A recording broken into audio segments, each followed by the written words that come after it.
Hi guys, कैसे हैं आप लोग। तो आपके बोर्ड्स खत्म हो चुके हैं। अब आपको ये जानना है कि अपने बोर्ड्स के बाद सीयूटी के लिए कैसे फाइनल प्रिपरेशन करनी चाहिए। मतलब मेरे बोर्ड्स तो हो चुके हैं खत्म, अब मेरा बोर्ड से कोई लेना देना है नहीं, बट अब मेरे को सीयूटी के लिए कैसे प्रिपेयर करना चाहिए, कैसे सीयूटी को स्ट्रेटेजाइज करना चाहिए, मतलब सीयूटी के लिए कैसे प्रिपेयर करना चाहिए, अल्टीमेटली आपको वो जानना है बोर्ड्स के बाद। और आपके बोर्ड्स मतलब कैसे भी खत्म हुए अच्छे बुरे तो उससे फर्क नहीं पड़ता है, बट हमें समझना है कि सीयूटी को कैसे क्लियर करना है। तो इस वीडियो में हम वही सीखेंगे। देखो, बहुत सारे बच्चे होते हैं कि जिनका बोर्ड्स अच्छा नहीं जाता है, और बहुत सारे स्टूडेंट होते हैं कि उनके अकॉर्डिंग जाता है और अच्छा भी जाता है। बट अभी भी आपके पास एक टाइम है कि आप अपना सीयूटी एग्जाम क्लियर करके टॉप कॉलेज में जा सकते हो, टॉप यूनिवर्सिटी में जा सकते हो, और जो भी आप टॉप कॉलेज सोचते हो उसमें अपनी स्टडी कर सकते हो।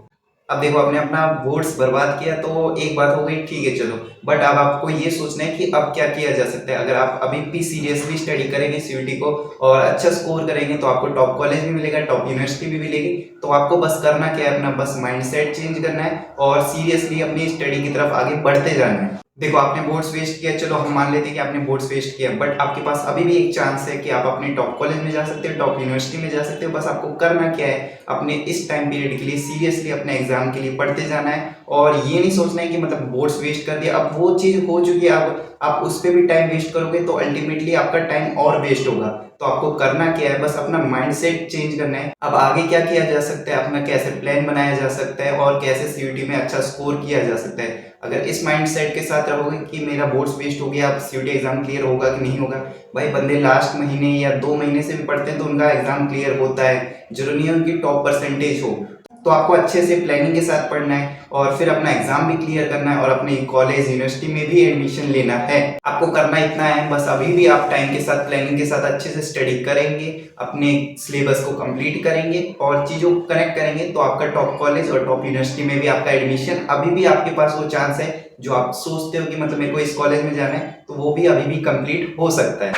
देखो, अब आपका कहीं ना कहीं डाउट बनता होगा कि सेल्फ स्टडी करनी चाहिए या कोचिंग करनी चाहिए। अब आपको रियलिटी बताता हूँ कि बहुत सारे स्टूडेंट भाई मतलब बिना कोचिंग के मतलब सेल्फ स्टडी से ही सिलेक्शन करते हैं, अपना एग्जाम क्लियर करते हैं, बस वो चीज़ों को कनेक्ट करते हैं, प्रॉब्लम को सॉल्व करते हैं और अपना एग्जाम क्लियर करते हैं। तो आपको इस चीज़ की टेंशन नहीं लेनी कि सिर्फ कोचिंग से ही मेरा सिलेक्शन हो सकता है। भाई सेल्फ स्टडी से भी आपका सिलेक्शन बहुत अच्छे स्कोर के साथ होगा, टॉप कॉलेज में होगा।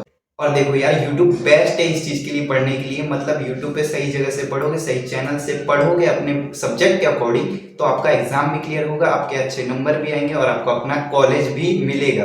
आपको करना क्या है, बस आपको कुछ डॉट्स को कनेक्ट करना है और वो डॉट्स वीडियो के आगे बताऊंगा, उस चीज की टेंशन मत लो यार। देखो, अब आपके बोर्ड्स खत्म हो चुके हैं, अब आपको करना क्या है, ध्यान से सुनते जाना। बस आपको करना क्या है, पहले आपको 1 से 2 दिन लेने हैं अपने अकॉर्डिंग, और इसमें आपको अपना प्लान बनाना है, मतलब स्टडी प्लान बनाना है कि मेरे को फुल मंथ कैसे पढ़ना है। आप ये जानना चाहते हैं मतलब मैंने कैसे पेज में नोट डाउन किया था, मतलब मैं कैसे पढ़ता था, अपना स्टडी प्लान कैसे बनाता था, उससे आपको एक आइडिया मिल जाए तो आप कमेंट करके बस मेरे को बता देना। हम इस पे भी डेडिकेटेड वीडियो बनाएंगे कि मतलब कैसे पेज पे खुद से अपना प्लान बना सकते हैं, खुद से अपना प्लान क्रिएट कर सकते हैं कि मेरे को मतलब कैसे पढ़ना चाहिए, कैसे फुल डे को असेंबल करना चाहिए अपनी स्टडी के लिए।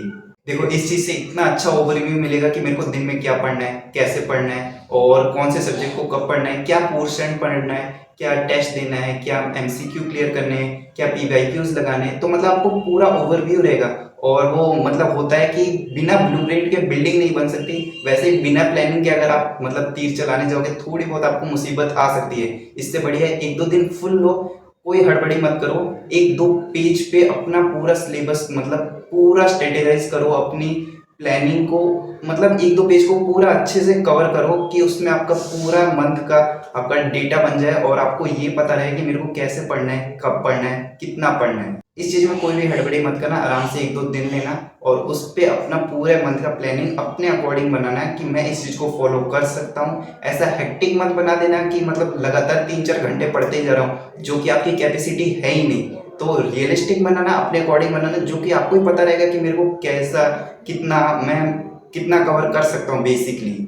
देखो, मैंने बताया था कि डॉट्स आपको कनेक्ट करने हैं, अब वो डॉट्स क्या हैं वो भी जान लेते हैं कि आपको कौन कौन से डॉट्स कनेक्ट करने हैं, जो कि आपको ऑलरेडी पता है, बट जिनको नहीं पता है उनके लिए मैं बताना चाहता हूँ। देखो, फर्स्ट बात करते हैं आपको डिलीटेड चैप्टर कंप्लीट करने हैं इस टाइम में। कहाँ से करना है, यूट्यूब पे वीडियो लेक्चर से आपको अपने सिलेबस को कंप्लीट करना है। मतलब जो भी आपके एनसीईआरटी जो बोर्ड्स में थे वो तो ठीक है, बट जो डिलीटेड चैप्टर आपके बच जाते हैं उनको वीडियो लेक्चर से वन शॉट से आपको कंप्लीट करना है। देखो अब आपको करना क्या है, सेकंड पॉइंट ध्यान से सुनना। अब आपको बनाना है शॉर्ट नोट्स। भाई शॉर्ट नोट्स बहुत इंपॉर्टेंट हो जाते हैं, क्योंकि आपको एग्जाम टाइम में पूरे पूरे चैप्टर मतलब 10-15 पेज के ना पढ़ना पड़े, जो भी मतलब 7-8-10-15 वो ना पढ़ना पड़े। बस 2-3 जो भी आपके शॉर्ट नोट्स हैं बस उनको आपको उठाने हैं, रिवाइज करने हैं और एग्जाम देना है बस। और इससे बहुत बड़ी हेल्प हो जाती है हमारी चैप्टर को रिवाइज करने के लिए, और एक थोड़ा इंटरेस्टिंग हैक बन जाता है कि हम शॉर्ट नोट से पढ़ रहे हैं तो उसमें हमें चीजें और स्ट्रॉन्ग और इफेक्टिव वे से हमें तैयार रहती है। तीसरा पॉइंट समझना है सेल्फ एनालिसिस। अब आपको ये तो होगा कि यार कोई चैप्टर मेरा वीक है, कोई चैप्टर स्ट्रॉन्ग है, इतना तो सबको मतलब पता ही होगा यार कि मतलब मेरा कौन सा चैप्टर वीक रह जा रहा है, कौन सा पोर्शन वीक रह जा रहा है, कौन सा चैप्टर मेरे लिए स्ट्रॉन्ग है, मैं इसमें फास्ट क्वेश्चन सॉल्व कर पा रहा हूँ, ये चीजें मेरे को अच्छे से आती हैं। तो आपको इससे ये पता रहेगा कि भाई मेरे को वीक चैप्टर पे ज़्यादा काम करने की ज़रूरत है, ये चैप्टर मेरा अभी तक वीक है तो इस पे कोई रीज़न होगा, और इसको मैं अगर अभी भी टाइम के साथ दूं, थोड़ा एक्स्ट्रा एफर्ट करूं, तो ये वीक चैप्टर मेरा स्ट्रॉन्ग चैप्टर बन सकता है। और स्ट्रॉन्ग चैप्टर तो मेरा प्लस पॉइंट है ही, उसमें मेरे को कोई दिक्कत की बात नहीं है। बट जो भी मेरा वीक चैप्टर अभी भी रह जा रहा है उस पर मेरे को एक्स्ट्रा काम करना है, थोड़ा एक्स्ट्रा टाइम देना है, थोड़ा सी एक्स्ट्रा हार्डवर्क करनी है, जिससे वो मेरा वीक चैप्टर भी सॉल्व हो जाए। देखो नेक्स्ट पॉइंट समझते हैं कि अब आपको करना क्या है, रिवीजन। आपका सिलेबस एक टाइम के साथ तो कंप्लीट होगा, बहुत सारे स्टूडेंट का सिलेबस कंप्लीट हो चुका होगा, तो आपको करना क्या है भाई, रिवीजन करना है कि जितने ज़्यादा आपके स्ट्रॉन्ग कॉन्सेप्ट रहेंगे उतने ज़्यादा फास्टली क्वेश्चन अटेम्प्ट कर पाओगे। तो आपको रिवीजन वाला ऐसा नहीं कि बस एक बार सिलेबस कंप्लीट किया बस एग्जाम देने जा रहे हो, तो यार रिवीजन भी करते रहना साथ साथ। और जिनका सिलेबस कंप्लीट हो चुका है तो भाई तुम्हारा तो रिवीजन टाइम चल ही रहा है, तो तुम रिवीजन करते रहो। और तुम्हारा अगर एक टाइम पे सिलेबस कंप्लीट हो जाए तो तुम्हें रिवीजन वाला चैप्टर ऐसे नहीं कि भूल जाओ, तो आपको रिवीजन भी करना है। पांचवा पॉइंट है कि आपको क्वेश्चन प्रैक्टिस करने हैं, मतलब एमसीक्यू क्वेश्चन प्रैक्टिस करने हैं। अब देखो आपके एग्जाम में अल्टीमेटली एमसीक्यू क्वेश्चन ही आएंगे। अब ये तो नहीं पूछा जाएगा कि तुम्हें कॉन्सेप्ट आता है कि नहीं आता है, कॉन्सेप्ट को एक्सप्लेन करो, डायरेक्ट क्वेश्चन होगा, उसका सॉल्यूशन तुम्हें बताना होगा, मतलब सही ऑप्शन टिक करना होगा। इसके लिए तुम्हें बेस्ट होगा कि तुम बहुत सारे क्वेश्चन प्रैक्टिस करो। जितने ज़्यादा क्वेश्चन प्रैक्टिस करोगे तुम्हारा हाथ साफ होगा, और तुम्हें ये पता रहेगा कि क्वेश्चन किस टाइप से बनते हैं और किस टाइम को उनको एनालिसिस करना चाहिए, किस टाइप से फॉर्मूला लगाना चाहिए और कितना फास्ट उन पर वर्क करना चाहिए। बेस्ट से बेस्ट इसका यही सॉल्यूशन है कि भाई जितने ज़्यादा क्वेश्चन प्रैक्टिस करोगे तुम्हारे लिए ही बेनिफिट रहेगा। देखो इंपॉर्टेंट पॉइंट बताता हूँ कि वही पॉइंट की वजह से आप किसी का फायदा करेंगे और खुद का नुकसान करेंगे। तो बात हो जाती है हमारी स्पीड की। अगर आपकी स्पीड स्लो हो जाती है, बेशक आपको क्वेश्चन आता हो तो आप क्वेश्चन छोड़ दोगे और मतलब आप अटेम्प्ट ही नहीं कर पाओगे, तो आपकी मार्क्स वैसे ही डाउन हो जाएंगे।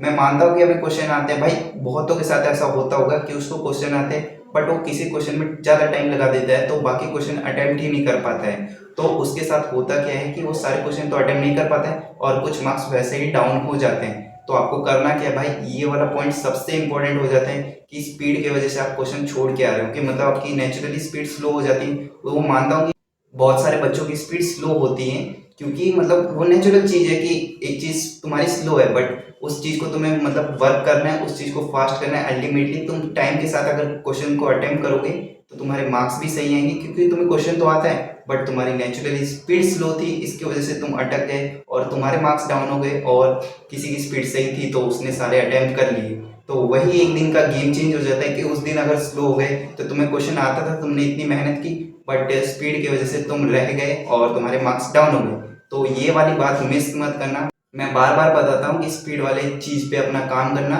तुम्हारी स्पीड स्लो है तो बस थोड़ा सा और हार्ड वर्क करो, उस चीज़ को फास्ट करो, चीज़ों को फास्ट कैच करना सीखो, फास्ट लिखना, मतलब जो भी फास्ट चीज़ आपको बना सकता है उस चीज़ को फास्ट करो और अपने एग्जाम को क्लियर करो। देखो अब आपके लिए एग्जाम के लिए थोड़ा सा टाइम बचा है और आपने अभी तक टाइम वेस्ट कर दिया है, तो आपको ये नहीं सोचना है कि भाई मेरा टाइम वेस्ट हो चुका है। अगर आप ये भी सोचोगे तो आपका अल्टीमेटली टाइम वेस्ट होगा। जो हो चुका है उस पर आप ध्यान मत दो, बस आपको अपना माइंडसेट स्ट्रॉन्ग करना है कि आपको ये सोचना है मेरे को टॉप में से टॉप स्कोर लाना है, टॉप कॉलेज फोड़ना है, मतलब पूरा एग्जाम फोड़ देना है। तो आपको अपने अंदर आग बनानी है कि मेरे को एग्जाम फोड़ना है। फिर जो वो आग रहेगी ना, फिर देखना भाई आपका एग्जाम भी फूटेगा और अपना कॉलेज भी क्रैक होगा।